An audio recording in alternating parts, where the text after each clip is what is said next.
देख लेंगे। आइए, कुछ इंपॉर्टेंट क्वेश्चन है इस चैप्टर से रिलेटेड, जो चैप्टर हम लोगों का अभी चल रहा था, एग्रीगेट सप्लाई एग्रीगेट डिमांड का जो चैप्टर चल रहा था, इससे रिलेटेड कुछ इंपॉर्टेंट क्वेश्चंस हैं जो हम लोगों को डिस्कस करने चाहिए। उन क्वेश्चंस को मैं एक एक करके डिस्कस कर रहा हूँ, आप एक एक करके क्वेश्चन समझिएगा, सुनिएगा। अगर आपको रिप्लाई आ रहा होगा तो आप बताइएगा, ठीक है? आ रहा होगा तो आप जरूर बताइएगा, फिर उसके बाद हम लोग उसको डिस्कस करेंगे, ठीक है? अगर आप नहीं आ रहा होगा आपको तो आप बताइएगा कि भाई नहीं आ रहा है, आप इसको डिस्कस कीजिए, ठीक है?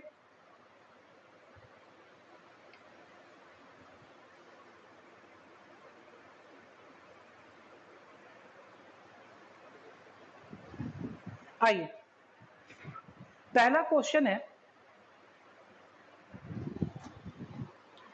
सबसे पहला क्वेश्चन एक इंपॉर्टेंट क्वेश्चन है, बोलता है इज इट करेक्ट दैट, एक क्वेश्चन बोलता है is it correct that a tax on the house holds, ठीक है? क्वेश्चन समझिएगा क्या कहता है।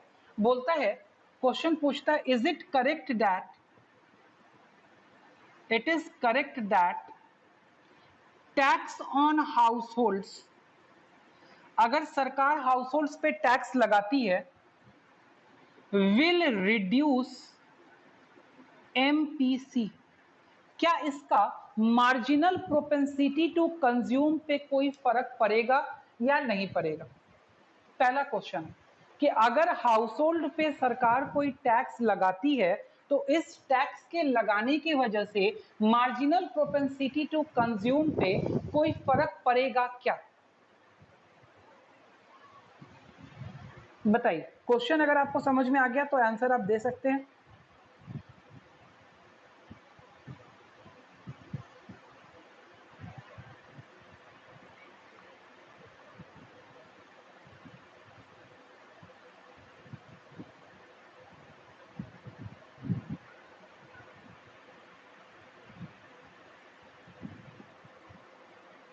यस, लोग लिख रहे हैं कि पड़ेगा। मार्जिनल, हाँ, ये यहीं पे बात आपकी थोड़ी सी गलत हो गई बेटा। मार्जिनल प्रोपेंसिटी टू कंज्यूम पे थोड़ी असर पड़ेगा।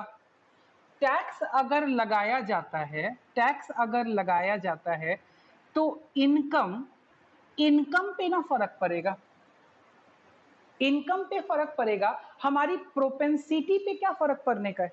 ठीक है, हमने ये बोला कि हम 100 रुपया कमाते थे तो उसका 80% खर्च करते थे, 0.80।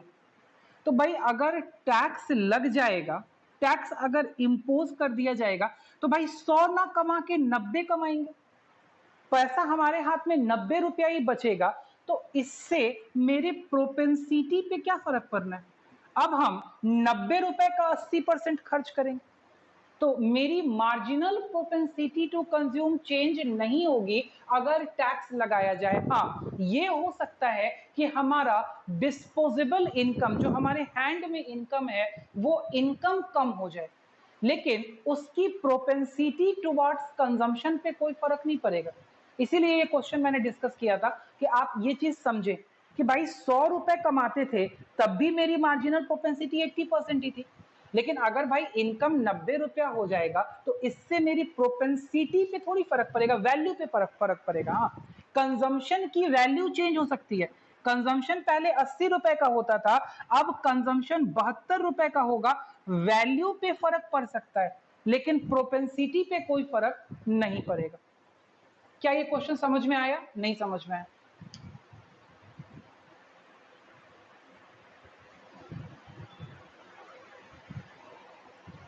समझ आया? नहीं समझ आया?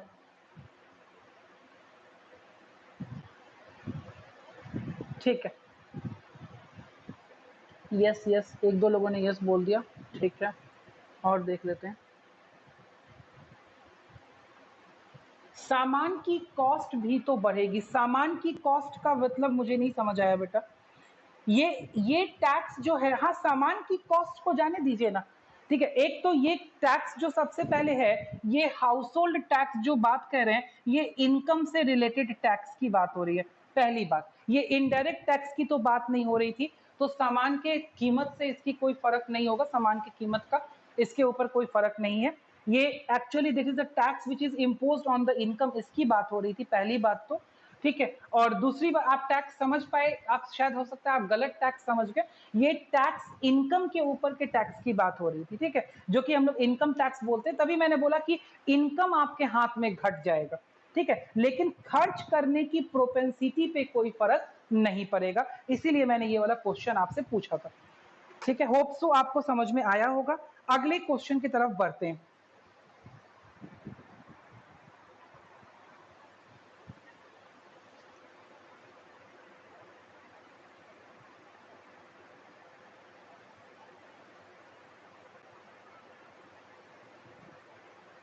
आइए, अगला क्वेश्चन भी थोड़ा ट्रिकी क्वेश्चन है, ध्यान से सुनिएगा। क्वेश्चन बोलता है, डू यू एग्री, क्या आप इस बात से सहमत हैं दैट कि by raising the level of investment in economy, क्या आप इस बात से सहमत हैं कि इकोनॉमी में अगर इन्वेस्टमेंट के लेवल को बढ़ाया जाए सरकार के द्वारा, the government intends to, government चाहती है, गवर्नमेंट की इंटेंशन है कि इन्वेस्टमेंट का लेवल इकोनॉमी में बढ़ा के वो वैल्यू ऑफ आउटपुट मल्टीप्लायर को बढ़ाएगी।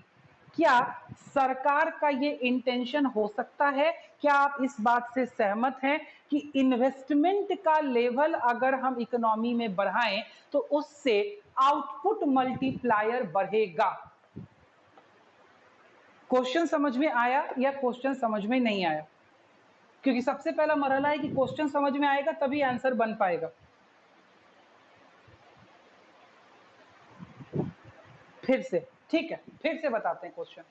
क्वेश्चन कहता है कि क्या आप इस बात से सहमत हैं कि सरकार अगर इन्वेस्टमेंट का लेवल इकोनॉमी में बढ़ा देगी तो इससे आउटपुट मल्टीप्लाई कर जाएगा?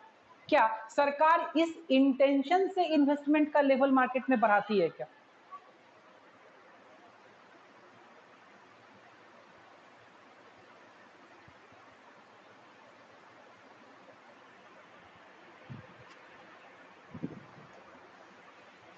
एक बार फिर से क्वेश्चन बोलते हैं, क्या सरकार के इन्वेस्टमेंट बढ़ाने से आउटपुट मल्टीप्लाई हो जाएगा क्या? अब भी क्वेश्चन समझ में आया या नहीं आया?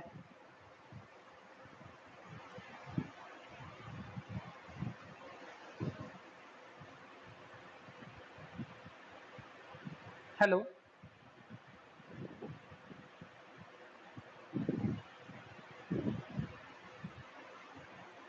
आया क्वेश्चन? नहीं समझ में आया बेटा? कुछ बताएंगे नहीं तो हमको कैसे समझ में आएगा कि आप क्या कहना चाह रहे हैं? क्या आपको समझ आया, नहीं समझ आया? मेरे तो कोई रिस्पॉन्स ही नहीं है।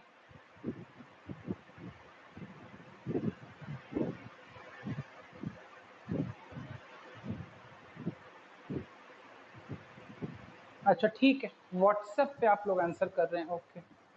व्हाट्सएप, मेरा फोन दूसरी तरफ है।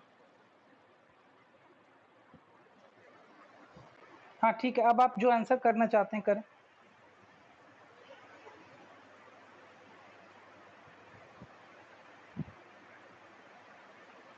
ठीक है, बहुत हद तक क्वेश्चन का आंसर सही आया है मेरे पास में, जो आंसर भेजा गया है। रोशनी, जो आंसर भेजा है बहुत हद तक सही है, बाकी हम आगे समझाते हैं, कोई दिक्कत नहीं। अगर किसी को नहीं समझ आया तो हम आगे समझाते हैं।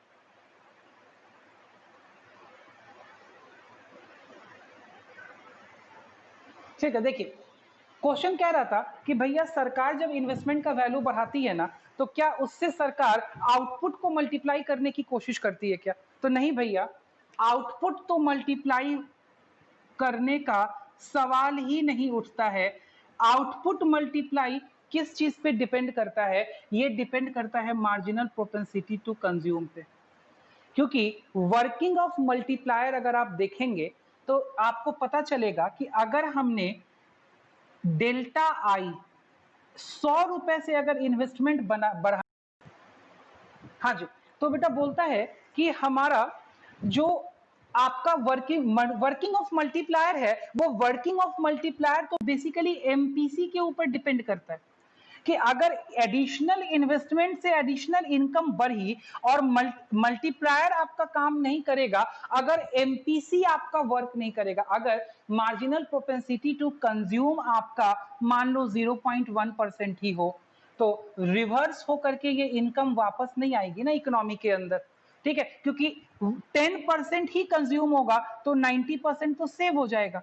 तो सरकार अगर इन्वेस्टमेंट बढ़ाती है तो इन्वेस्टमेंट इस इंटेंशन से सिर्फ बढ़ाती है कि मेरा एग्रीगेट डिमांड बढ़े, ये कि ये वापस से हमारे इकोनॉमी में आए और मल्टीप्लाई हो, ये डिपेंड करता है मार्जिनल प्रोपेंसिटी टू कंज्यूम के ऊपर, ठीक है। अगर इकोनॉमी का marginal propensity to consume strong है, ठीक है, तो ज्यादा से ज्यादा वो वैल्यू मल्टीप्लाई होगी, और अगर marginal propensity to consume weak है तो फिर भाई मल्टीप्लिकेशन नहीं होगा। ये क्वेश्चन पूछ रहा था आपका और ये इसका आंसर होगा।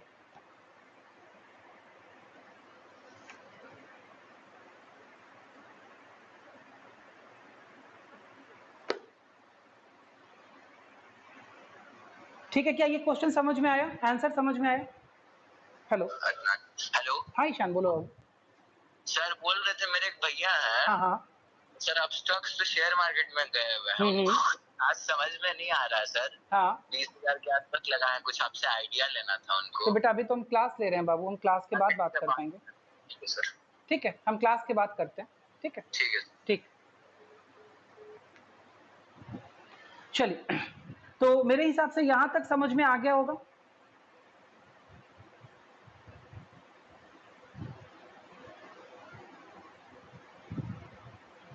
ठीक है, आउटपुट बढ़ना चाहिए, सब लोग तो वही बात कर रहे हैं, ठीक है, आउटपुट बढ़ना चाहिए क्योंकि पैसा रोटेट होगा, प्रोडक्टिविटी बढ़ेगी, ठीक है। तो पैसा रोटेट जो होगा वो पैसा रोटेट तो डिपेंड करेगा मार्जिनल प्रोपेंसिटी टू कंज्यूम पे। मेरे हिसाब से अब आप लिंक कर जाएंगे या आप लिंक कर गए होंगे अब तक सब लोग, ठीक है, जो लोग भी क्लास में सुन रहे थे सही से ध्यान से वो लिंक कर गए होंगे कि मैं क्या बात कर रहा था। चलिए नेक्स्ट क्वेश्चन देखते हैं। नेक्स्ट क्वेश्चन ऐसे ही बहुत सारा टिपिकल क्वेश्चन है जो चैप्टर पढ़ाने के बाद भी डिस्कस करना इंपॉर्टेंट है।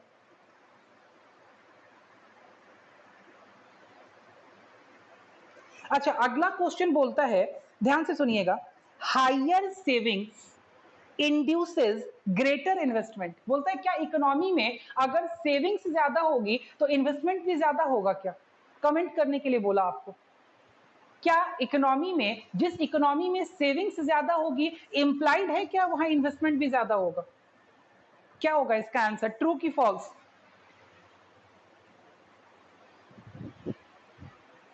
It depends on what?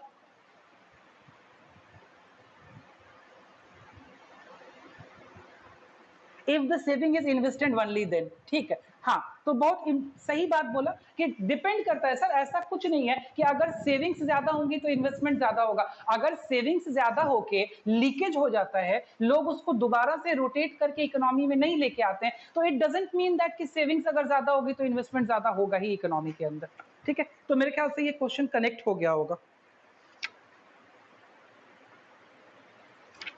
चलिए, और ऐसे ही बहुत सारे क्वेश्चंस हैं, हम लोग एक एक करके उसको डिस्कस कर रहे हैं, आप बस बने रहिएगा ताकि आपको समझ में आ पाए।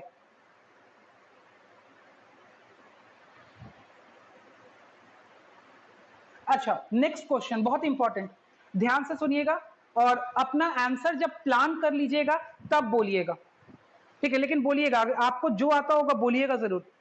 बोलता है government plans massive public investment to boost economy. एक न्यूज हेडिंग दी है, बोलता है गवर्नमेंट प्लान कर रही है मैसिव पब्लिक इन्वेस्टमेंट। मैसिव मतलब बहुत ज्यादा गवर्नमेंट अपने पॉइंट से इन्वेस्ट करेगी, ठीक है, गवर्नमेंट इन्वेस्ट करेगी इकोनॉमी में टू बूस्ट इकोनॉमी, इकोनॉमी को बूस्ट करने के लिए, बढ़िया बनाने के लिए।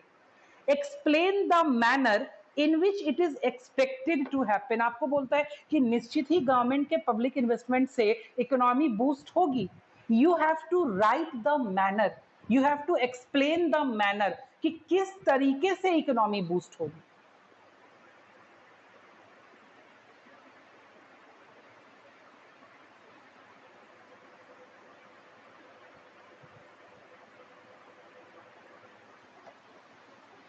जी, हम वेट कर रहे हैं आंसर का, बिकॉज मुझे आंसर चाहिए होगा आपकी तरफ से थोड़ा बहुत, तभी मुझे लगेगा कि आप किस लेवल तक अंडरस्टैंड कर पा रहे हैं।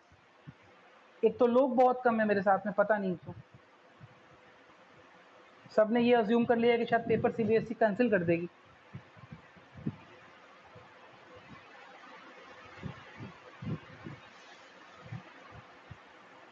हाँ जी, आंसर बताएंगे बेटा। व्हाट्सएप पे बताना चाहें व्हाट्सएप पे बताएं, मैसेज करना चाहें मैसेज करें, बोलना चाहें बोलें।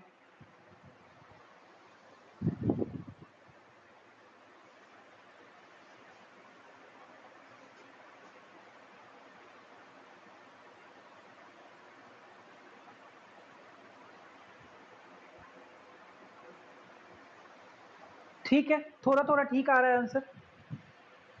और बताइए। हाँ, श्रेया का आंसर ठीक है। इस वर्ड को यूज करना पड़ेगा बेटा आंसर में। जो बच्चे भी एडी यूज नहीं कर रहे हैं उनको दिक्कत आ जाएगी। प्रोडक्टिविटी बढ़ेगी बेटा, प्रोडक्टिविटी शब्द आप इस चैप्टर में किस चीज से लिंक किए हैं उस चीज को यूज कीजिए ना, उस वर्ड को यूज कीजिए। गवर्नमेंट अगर इकोनॉमिक पब्लिक इन्वेस्टमेंट करके इकोनॉमी को बूस्ट कर रही है, the main thing is that whenever the government will invest the more amount in the economy that will boost our AD. ये हमारे एग्रीगेट डिमांड को बूस्ट करेगा, बिकॉज गवर्नमेंट एक्सपेंडिचर इंक्रीज करेगा, कंजम्पशन एक्सपेंडिचर इंक्रीज करेगा, जिसकी वजह से demand market में बढ़ेगी, और डिमांड बढ़ेगी तो आउटपुट और एम्प्लॉयमेंट राइज करेगा। This is the answer. ठीक है, अब इसको आप जितना बेटर तरीके से लिख सकते हैं that depends upon your presentation. Answer तो बस इतना ही है भाई। ठीक है, हाँ जी बिल्कुल, employment income and the AD will increase. ठीक है, बिल्कुल ठीक है। अब आप कनेक्ट हो गए हैं, मेरे ख्याल से समझ में आ गया होगा। बाकी लोगों को भी समझ में आया कि ये क्वेश्चन क्या कह रहा था। क्वेश्चन वाज आस्किंग कि गवर्नमेंट, ये क्वेश्चन नहीं पूछ रहा था आपसे कि गवर्नमेंट पब्लिक इन्वेस्टमेंट करेगी तो बूस्ट करेगा कि नहीं करेगा इकोनॉमी, वो तो कह रहा था कि इकोनॉमी बूस्ट करेगा।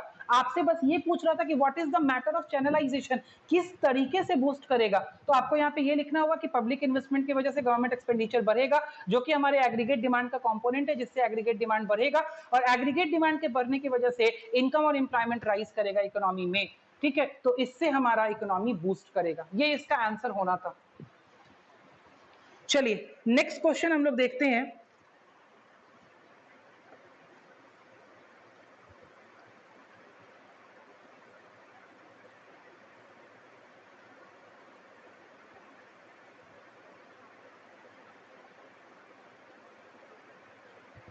आइए अगला क्वेश्चन बोलता है, banks need to channelize banks need to channelize household savings into financial system.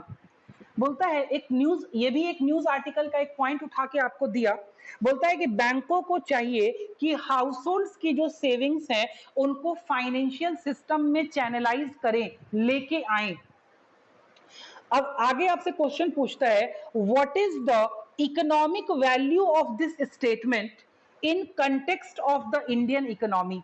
Indian economy के परिप्रेक्ष्य में ये जो सेंटेंस ऊपर लिखा गया, इसकी क्या वैल्यू, क्या महत्व हो सकता है, क्या फायदा हो सकता है। Basically it is the question is asking about the importance that if the household finances, household savings will be channelized into the financial system by the bank, then what will the effect it will provide to the economy। ठीक है, ये आपने जो बेटा answer लिखा, ये इसका बस आपने मेरे को ये बताया कि इससे फायदा क्या होगा। आपने 100% रिजल्ट नहीं बताया, मुझे 100% रिजल्ट चाहिए। बिहारी आपने जो बात करी वो 100% रिजल्ट नहीं पहुंचाती है। Proper allocation of finance to needy person, ये मुझे इकोनॉमिक सेटअप पे क्या फायदा होगा इस तक नहीं पहुंचा पा रहा है, रास्ते में ही रह जा रहा है। पूरा आपको एंड तक डिस्कस करना पड़ेगा बेटा किसी भी आंसर को। You have to discuss it till end. आप लोग सोच पा रहे हैं बहुत अच्छी बात है, लेकिन थोड़ा और बेहतर तरीके से इसको सोच के एंड तक पहुंचिए।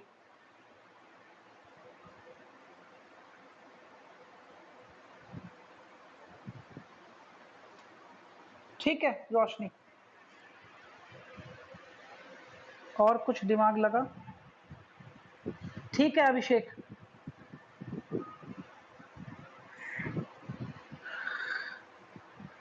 और बाकी लोग बोलता है भाई कि हाउस होल्ड सेविंग्स को अगर बैंकिंग सिस्टम के अंदर चैनलाइज करेंगे तो इससे इंडियन इकोनॉमी के कॉन्टेक्स्ट में क्या फायदा होगा। तो भाई जो सेविंग्स लीकेज होकर के हमारे सर्कुलर फ्लो ऑफ इनकम से बाहर पड़ी हुई थी, अगर बैंक उसको कोशिश करके हमारे फाइनेंशियल सिस्टम के अंदर ले आए तो वो छोटे छोटे सेविंग्स जो हैं वो इकोनॉमी में एक बड़ा इन्वेस्टमेंट का काम करेंगे। ठीक है, वो अगर फाइनेंशियल सिस्टम में आ जाएंगे तो बैंक उन पैसों को यूज करके उसको दूसरे सेक्टर को फाइनेंस के रूप में दे सकता है। That will be included in the economic system as investment, and if investment will increase then it will show the multiplier effect. अगर इन्वेस्टमेंट इंक्रीज करेगा तो उसका मल्टीप्लायर इफेक्ट शो होगा और हमारा नेशनल इनकम भी इंक्रीज करेगा इकोनॉमी के अंदर। मैं यहां तक पहुंचाने की बात कर रहा था, यही बोल रहा था मैं कि फाइनल बात भी लिखिए उसके अंदर कि लास्ट में क्या होगा।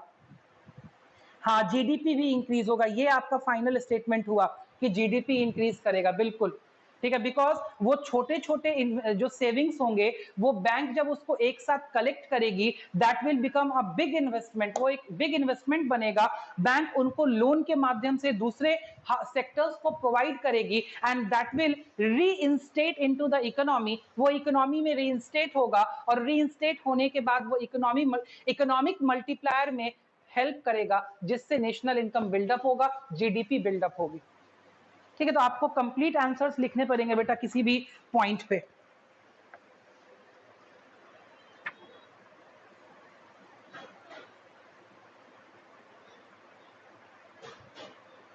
अच्छा, एक क्वेश्चन और है, इस क्वेश्चन को सुनिएगा ध्यान से।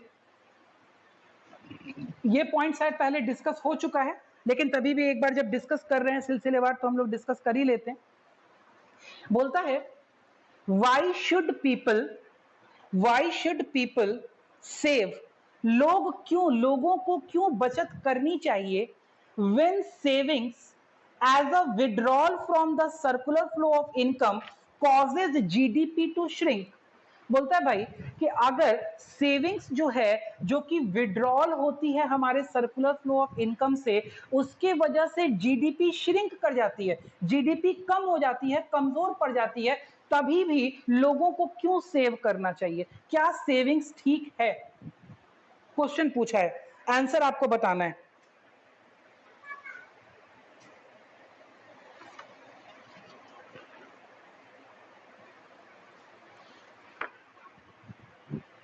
इसका एक शब्द में आंसर हम लोग बहुत पहले डिस्कस कर चुके हैं, बहुत पहले हम लोग इसको एक शब्द में डिस्कस कर चुके हैं।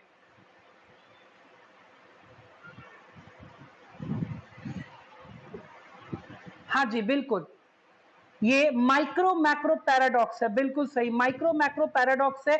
Saving is right but at a limited point, ये भी सही है, ये पैराडॉक्स है सर, बिल्कुल सही है, ये पैराडॉक्स है। Saving is right but at a limited point, very good.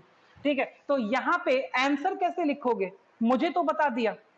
ठीक है, ऐसा क्वेश्चन अगर एग्जाम में फ्रेम हो जाए तो भाई डिप्लोमेटिक आंसर लिखना पड़ता है, क्योंकि पैराडॉक्स है तो आप ना तो एक साइड हो सकते हैं ना दूसरी साइड हो सकते हैं। आपको लिखना पड़ेगा at the individual level saving is a virtue. ठीक है, if it doesn't create leakage, very good, savings virtue है क्योंकि ये पर्सनल इंटरेस्ट को सर्व करता है। हम सेव करें अच्छी बात है, लेकिन साथ के साथ ये भी होना चाहिए the savings should be channelised in the financial segment, या you can say financial channel.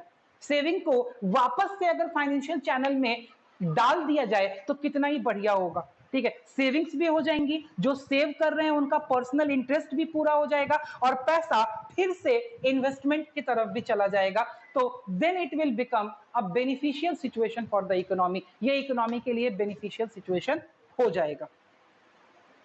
बोलिए क्या ये समझ में आया, नहीं समझ में आया?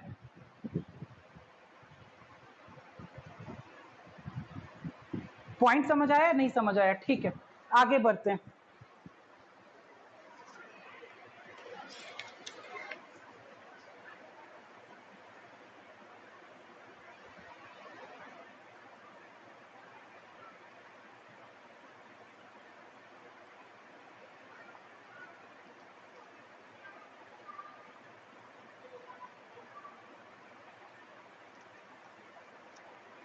आइए अगला क्वेश्चन बहुत इंटरेस्टिंग, किसी ने अगर पढ़ लिया होगा पहले से तो वो तो रिप्लाई करेगा। हाँ जी ठीक है, आपने जो लास्ट पॉइंट बोला इक्विलिब्रियम पॉइंट तक सेविंग सही है, इक्विलिब्रियम पॉइंट तक सेविंग बिल्कुल सही है बेटा, इक्विलिब्रियम पॉइंट तक सेविंग बिल्कुल सही है अगर वो इन्वेस्टमेंट में तब्दील हो जाती है जी। नेक्स्ट अगला क्वेश्चन ध्यान से समझिएगा, पढ़ लिया है तो अच्छी बात है, नहीं पढ़ा है तो हम समझेंगे इसको साथ में मिलकर के।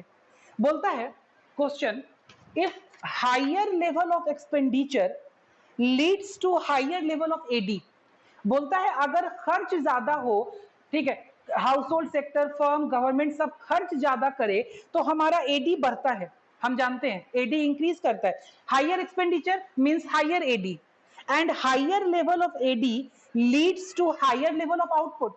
और बोलता है एक्सपेंडिचर बढ़ेगा, एग्रीगेट डिमांड बढ़ेगा, एग्रीगेट डिमांड बढ़ेगा तो जीडीपी बढ़ेगा। This is a true statement and this is a true relation. ये एक सही स्टेटमेंट भी है, ये एक सही रिलेशन भी है। क्वेश्चन अब इसके आगे आ रहा है, वाई कांट, तो बोलता है वाई कांट, तो ऐसा क्यों नहीं करता है India, why can't India increase its expenditure, India अपना एक्सपेंडिचर बढ़ा ले by printing more notes and thereby achieve higher level of GDP. तो ऐसा इंडिया क्यों नहीं करता है कि भैया ज्यादा से ज्यादा आंख बंद करके नोट प्रिंट करे, नोट को मार्केट में सर्कुलेट करे और अपना एक्सपेंडिचर बढ़ा ले, अपना एडी बढ़ा ले, अपना जीडीपी बढ़ा ले। ऐसा इंडिया क्यों नहीं करता है या क्यों नहीं कर सकता है? Answer please.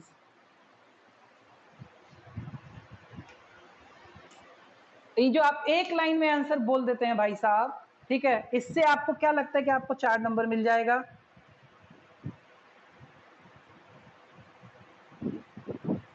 नहीं सर, तब फिर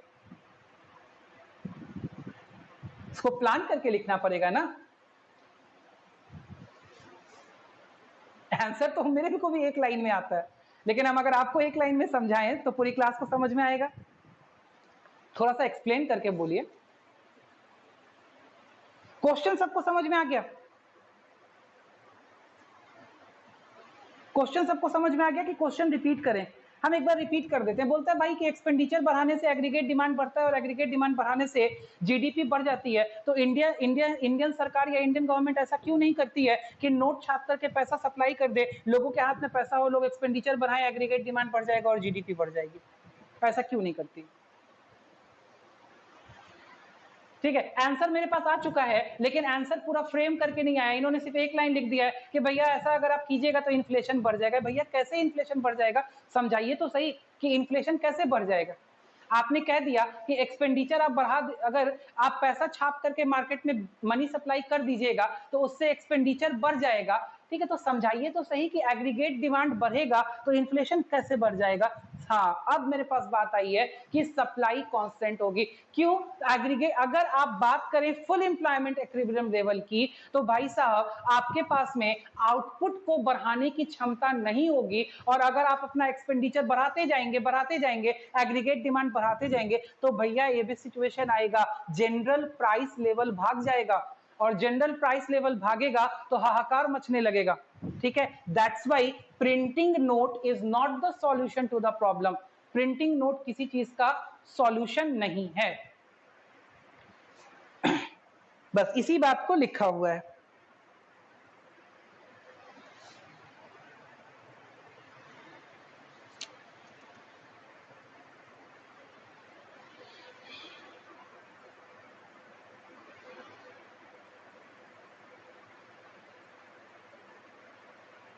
ठीक है, चलिए आइए और क्वेश्चंस हम लोग देखें जो इस टाइप के थोड़े टिपिकल क्वेश्चंस हैं जिनको हम लोगों को डिस्कस करना जरूरी बनता है।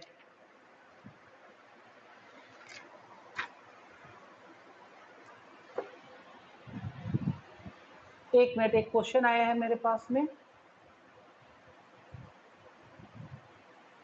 अंडर एम्प्लॉयमेंट लेवल पे हो सकता है सर? जी बिल्कुल सर, अंडर एम्प्लॉयमेंट लेवल पे तो हो ही सकता है। इसी को तो डेफिशिएंट डिमांड बोलते हैं, जो आगे वाले चैप्टर में पढ़ेंगे। आप अगर इतना समझ पा रहे हैं तो मेरा अगला वाला चैप्टर आप इजी कर रहे हैं।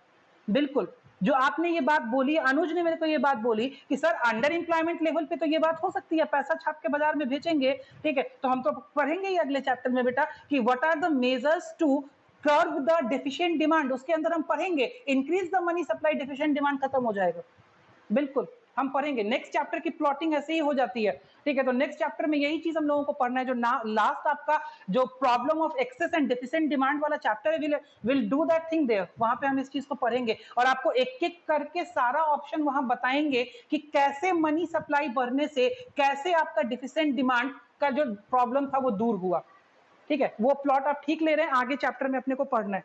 आइए कुछ और क्वेश्चंस मुझे डिस्कस करने हैं जो मैं इनलाइन करके लेके आया हूं,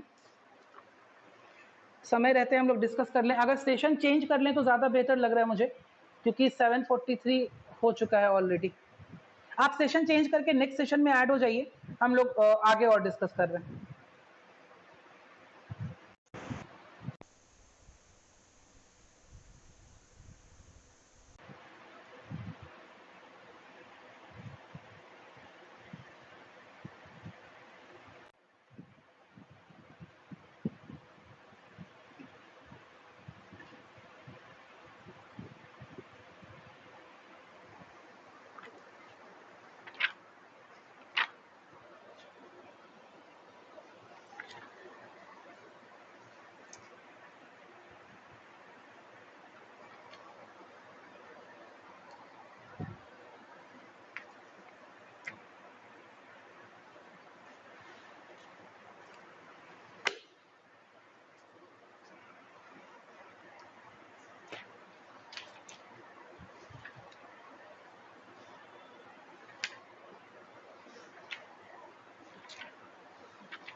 अच्छा बेटा, अगला क्वेश्चन है, ये सीबीएसई सैंपल पेपर 16 का क्वेश्चन है, ध्यान से सुनिएगा। बोलता है economists are very much concerned and alarming, economists are very much concerned and they are alarming about the rising marginal propensity to save in an economy, explain why। बोलता है economist, जो इकोनॉमिस्ट लोग हैं, एमपीएस के बढ़ने से बहुत ज्यादा कंसर्न हो जाते हैं और इसको एक अलार्मिंग सिचुएशन बताते हैं, ऐसा क्यों, एक्सप्लेन वाई।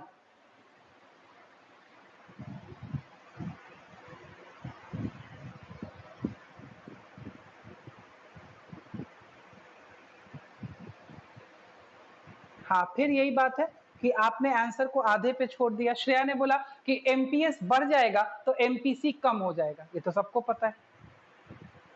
अच्छा, ओ उसके आगे, ठीक है, आ रहा है, धीरे धीरे रिप्लाई आ रहा है, ठीक है। If MPS will be more then automatic MPC will decrease, then it will reduce, GDP fall करेगा, उतना सप्लाई नहीं होगा, कंजम्पशन होगा सर, मल्टीपल इफेक्ट है जी भी भाई, ठीक है। अब आप लोग आंसर एकदम टकाटक देने लगे हैं, ठीक है। बोलता है भाई अलार्मिंग सिचुएशन है, एमपीएस का राइज करना है, एमपीएस का राइज करने से अपना मल्टीप्लायर काम करना कम कर देगा, मल्टीप्लायर काम करना कम करेगा तो वैल्यू ऑफ आउटपुट उतनी सही से इंक्रीज नहीं करेगा, जीडीपी डाउन होने लगेगा, it's an alarming situation, employment गिरने लगेगा, आउटपुट गिरने लगेगा, क्योंकि एडी गिरने लगेगा। दैट्स वाई इस सिचुएशन से बचने के लिए इकोनॉमिस्ट अलार्म करना शुरू कर देते हैं, बोलते हैं भैया ये सिचुएशन सही नहीं है, ये सिचुएशन सही नहीं है, ठीक है। इस चैप्टर से क्वेश्चन का लेवल नॉर्मल कंटेंट के लेवल से ऊपर रहेगा, हम आपको एकदम 100% इस चीज के लिए मार्क कर रहे हैं कि बेटा यहाँ पे आपका क्वेश्चन का लेवल, कंटेंट का लेवल थोड़ा अप रहेगा, इसीलिए हम बहुत सारा क्वेश्चन डिस्कस कर रहे हैं, ठीक है।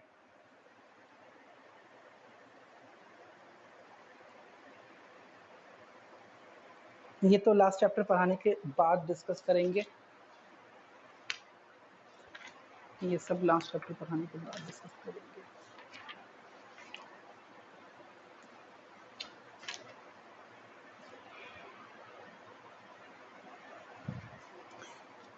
अनएम्प्लॉयमेंट, इनवॉलंटरी अनएम्प्लॉयमेंट, ठीक है, ठीक है।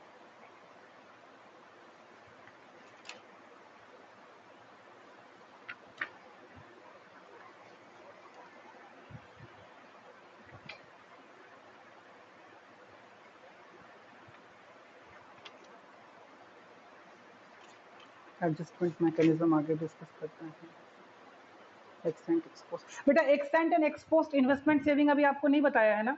Extent and ex post, planned and non planned, planned and actual discuss किया, एक्सटेंट एंड एक्सपोस्ट डिस्कस किया है क्लास में? कोई तो बता दो। नो सर, नो सर, ठीक है ठीक है ठीक है, ओके।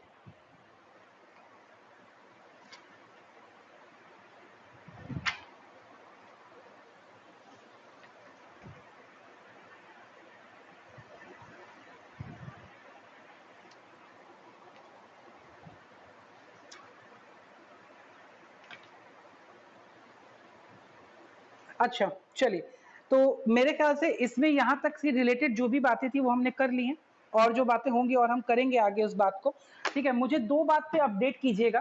पहले इस बात पे अपडेट कीजिएगा कि जितने भी लोग मेरे पास में कनेक्टेड है, मैं सबसे ही पूछ रहा हूँ, आज 6 लोग ही कनेक्टेड है, खैर ज्यादा लोग तो है नहीं कनेक्टेड, तो जितने भी लोग कनेक्टेड हैं इनमें से कितने लोगों ने कंपनीज को हाथ भी नहीं लगाया, कंपनी अकाउंट्स को हाथ भी नहीं लगाया, वो बना ही नहीं रहे? कितने लोग ऐसे हैं?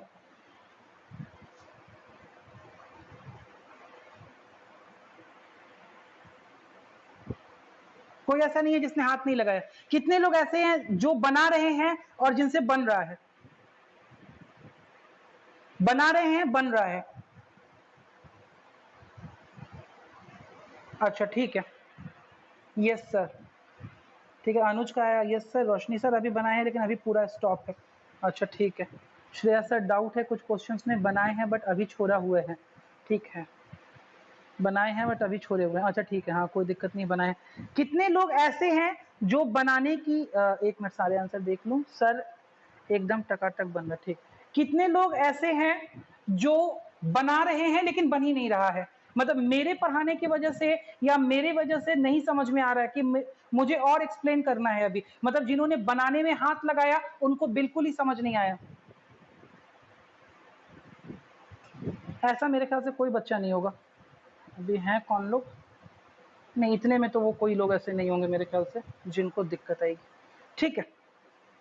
चलिए, तो हम लोग अब इतने पे स्टॉप करते हैं। सर समझ आ रहा है बट कुछ कुछ थ्योरी है जो समझने में प्रॉब्लम है, ठीक है कोई दिक्कत नहीं है। जो थ्योरी समझने में प्रॉब्लम है ना अनुज, वो थ्योरी कल से आपका बिल्कुल क्लियर हो जाएगा, कहीं से आपको कोई ऐसा पॉइंट नहीं होगा फंस जाता है, कोई बात नहीं है। कुछ थ्योरी जो आपको नहीं समझ में आ रही है कल से, उस किसी थ्योरी में आपको प्रॉब्लम नहीं होगी, बिकॉज कल से हम 1 to 1 थ्योरी फर्स्ट पेज के फर्स्ट थ्योरी से स्टार्ट कर देंगे आपको समझाना, ठीक है। पहले पेज की पहली थ्योरी से हम कल स्टार्ट कर देंगे समझाना, एक एक करके सारी बात आपको, एक एक पॉइंट टू पॉइंट सारी बात समझाएंगे, ठीक है। और उस बीच में जितने इलस्ट्रेशंस आते रहेंगे सब हम डिस्कस करते रहेंगे, ठीक है। अब आपको उस पॉइंट पे समझदारी में कोई दिक्कत नहीं आएगी, वहां पे कोई दिक्कत नहीं है, रेस्ट एश्योर्ड, अब वो मेरी तरफ से एश्योर्ड है, ठीक है। बस आपको मेहनत करना पड़ेगा भाई, उसमें हम कुछ नहीं कर सकते हैं, ठीक है। चलिए, तो आज के लिए हम लोग इतना रखते हैं। थैंक्स अ लॉट, आपने डिस्कशन किया साथ में, और आप ऐसे ही पढ़ते रहिए। बाकी लोगों से हम बात करते हैं कि बाकी लोग क्या दिक्कत है उनके साथ में, क्यों वो क्लास नहीं अटेंड कर रहे, ठीक है। चलिए बेटा, ओके, हम लोग कल मिलेंगे एज पर शेड्यूल टाइम जो आपका 11 बजे है।